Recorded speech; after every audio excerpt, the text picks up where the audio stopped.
옛날 한 소년이 황소등에 책을 가득 싣고 걸어가고 있었습니다. 때마침 실학사대가로 불리는 이서구가 그곳을 지나가다 그 모습을 보았습니다. 10여일이 지나서 일을 마치고 고향으로 돌아오는 길에 지난번에 그 소년을 또다시 만났습니다. 여전히 황소의 책을 잔뜩 실은 채 걸어오고 있었습니다. 이서구는 소년에게 물었습니다. 전에도 황소 등에 책을 싣고 가는 것을 보았는데 오늘도 이렇게 많은 책을 싣고 가는 걸 보니 너는 책은 읽지 않고 싣고만 다니는 게냐? 그러자 소년은 대답했습니다.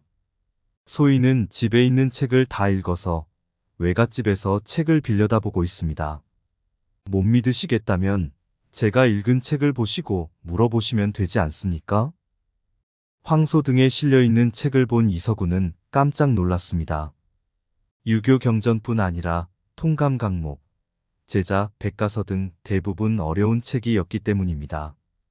이서구는 믿기지 않아 쌓여있는 책 중 한 권을 들고 책의 내용을 물었고 이서구의 물음에 소녀는 거침없이 대답하였습니다. 거목이 될 묘목이로다.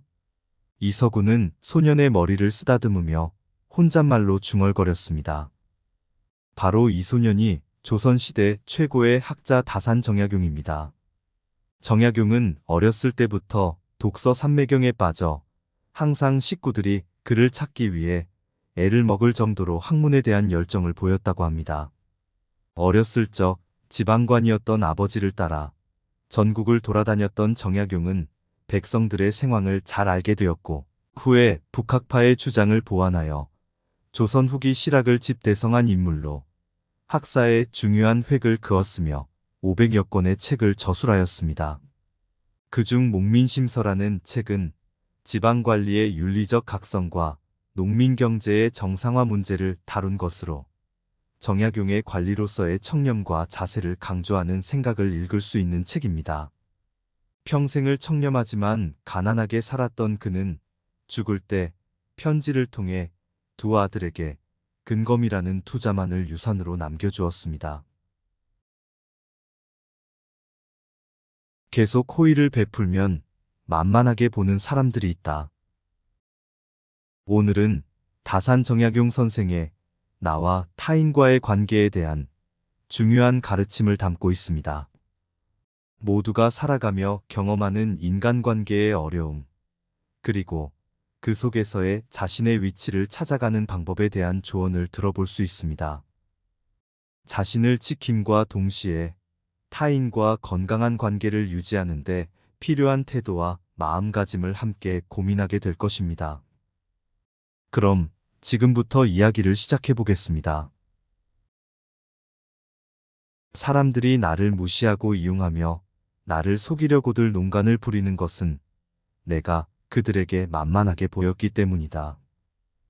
남이 나를 업신여기는데도 좋은 사람이 되고자 하는 마음에 참아가며 전전긍긍한다면 그 자리조차 지킬 수 없다.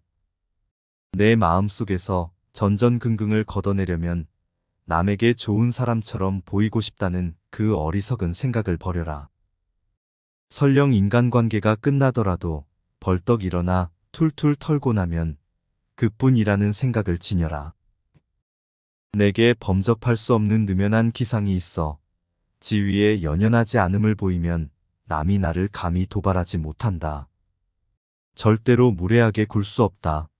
남이 내게 함부로 굴거든 스스로를 돌아보라. 자라보고 놀란 가슴, 소뚜껑 보고 놀란다. 내가 잘못한 것이 없는데 남들이 이러쿵저러쿵 말하면 안절부절 못한다. 내가 특별히 잘한 것이 없는데 남들이 칭찬하면 덩달아 우쭐댄다. 문제는 항상 내 안에 있다. 일이 잘못되면 스스로를 반성할 뿐 남을 탓하지 마라.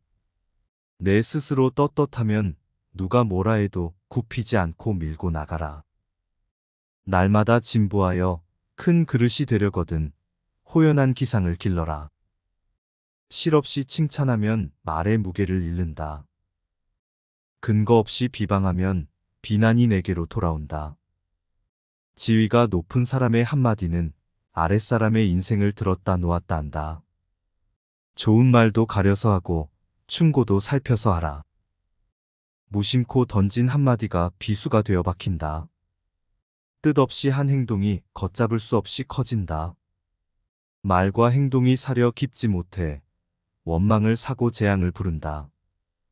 아무리 맛난 음식도 입에 들어가자마자 더러운 물건이 된다. 먹다 뱉은 음식은 아무도 거들떠보지 않는다.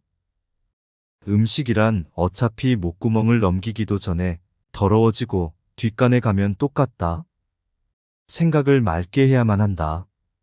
생각을 맑게 하는데도 불구하고 제대로 맑아지지 않으면 더욱 맑게 하라. 용모를 단정히 하라.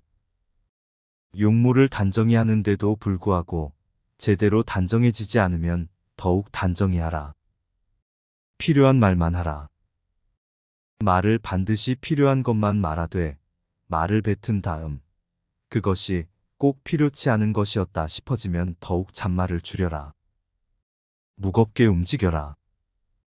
행동을 무겁게 하되 제대로 무거워지지 않으면 더욱 무겁게 하여 애써야 한다.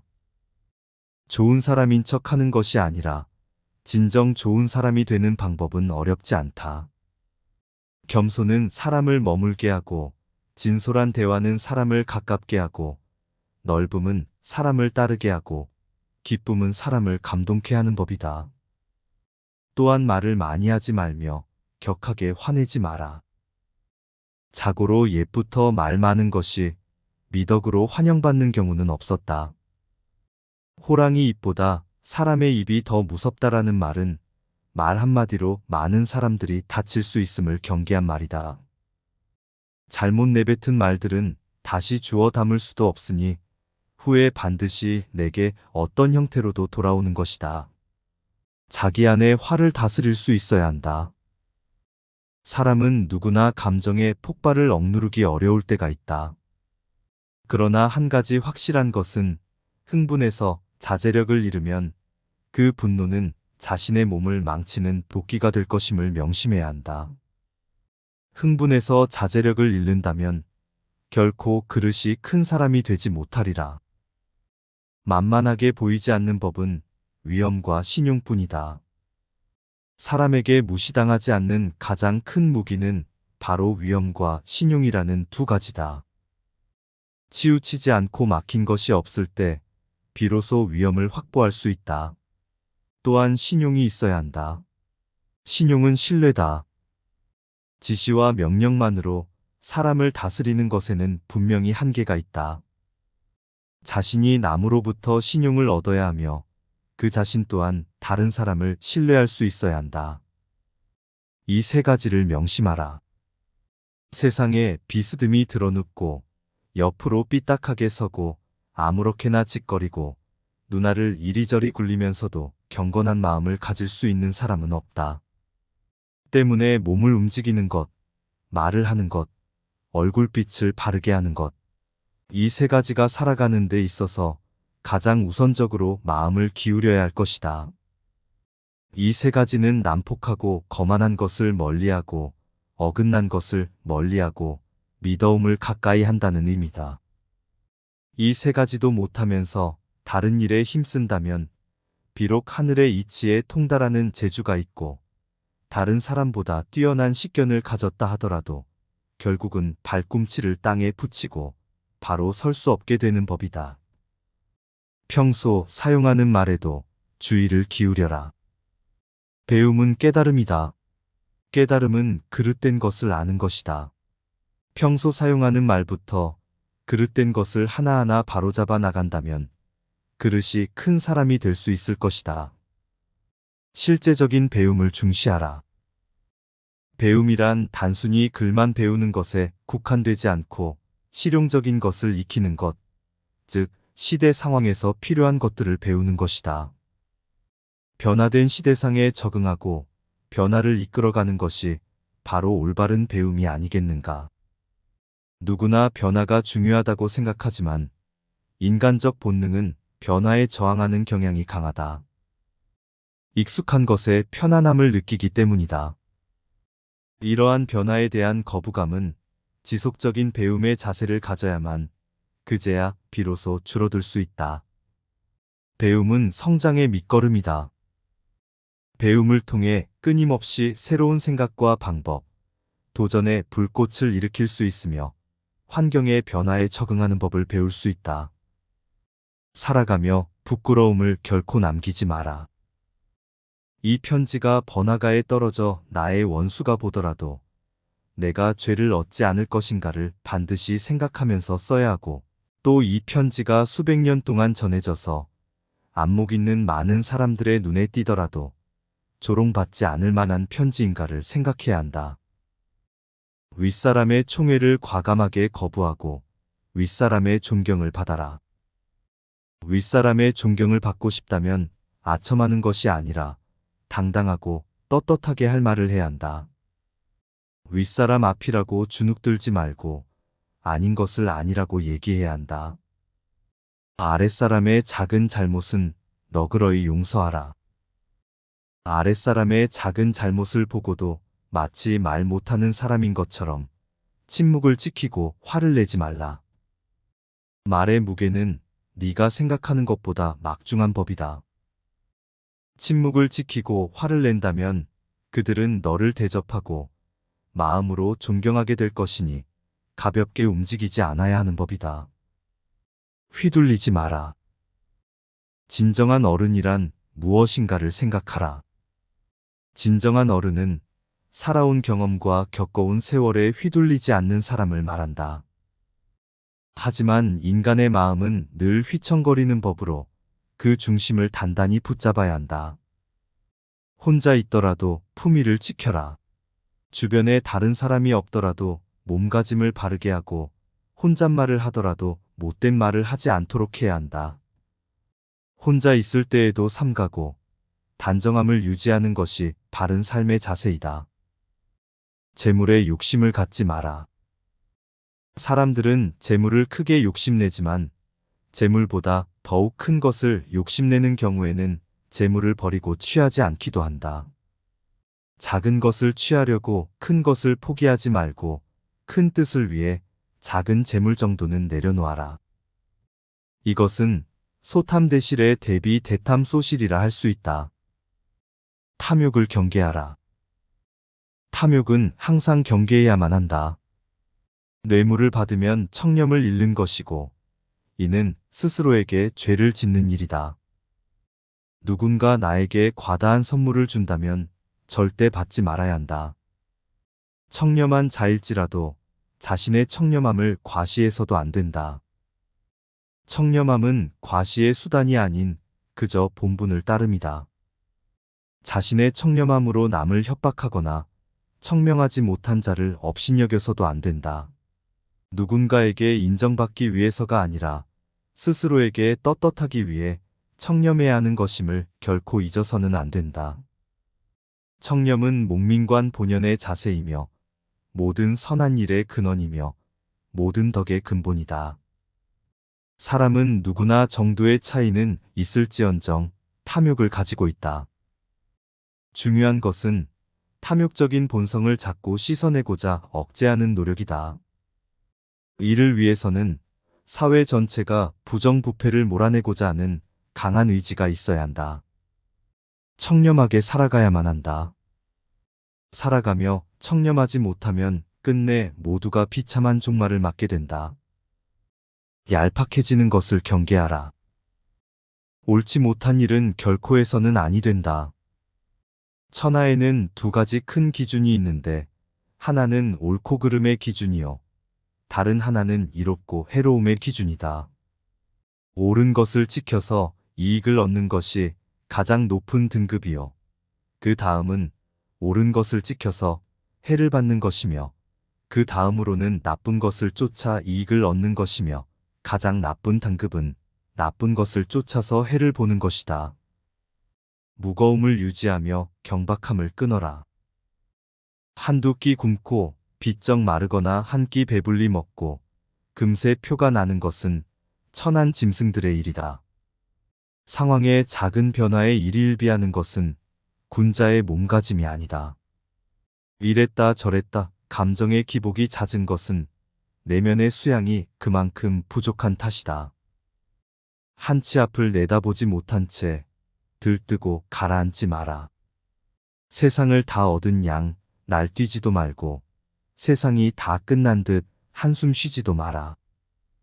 바람이 불어 흔들 수 있는 것은 표면의 물결뿐이다. 그 깊은 물속은 미동조차 않는다.